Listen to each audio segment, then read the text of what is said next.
At simula dito na namatay ang aking lulo at saka mga lulo ng lulo ko dito na rin namatay. Ibig sabihin, Eddie, gano'n na kayo katagal dito? Ano bang maitatawag natin doon sa lahi ninyo, Eddie? Ay, kung sa mga lahi namin at sa mga tradisyon namin kami yung mga tinatawag na katutubong dumagat. Ang opisina namin nasa Pasig. Ay, gano'n. Ibig sabihin, talagang matagal na kayo dito? Kasi kami mismo tiga dito sa bayan ng Montalban. Ganun.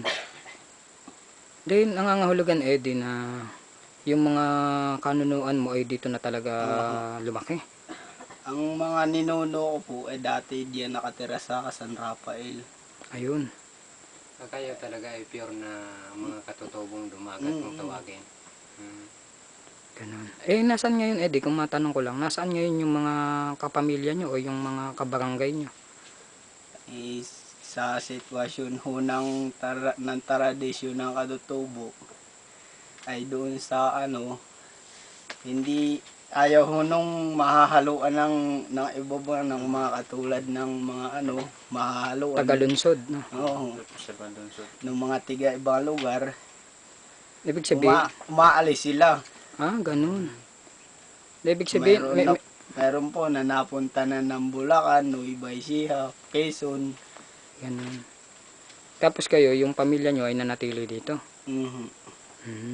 Dahil sa kasalukuyan, yung tatay mo at yung ibang kasama nyo dito, nasaan ngayon? Di ba ang lugar nyo na to ay lugar ng Puray? Puray. Hindi na to sakop ng Kapananan? Hindi na po. Dahil nasaan ngayon ang pamilya mo, Eddie? At kung sa wala po akong pamilya, binata po ako hanggang ngayon. Pero yung tatay mo, yung mga kasama nyo rin dito na kapatid nating dumagat?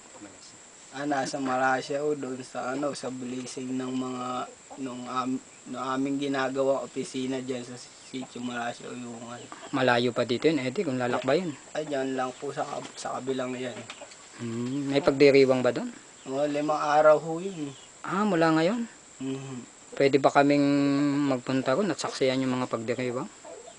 Ay, welcome naman ho yung mga lahat na dumarating doon. Ganun ba? Natanong ko lang, Eddie, anong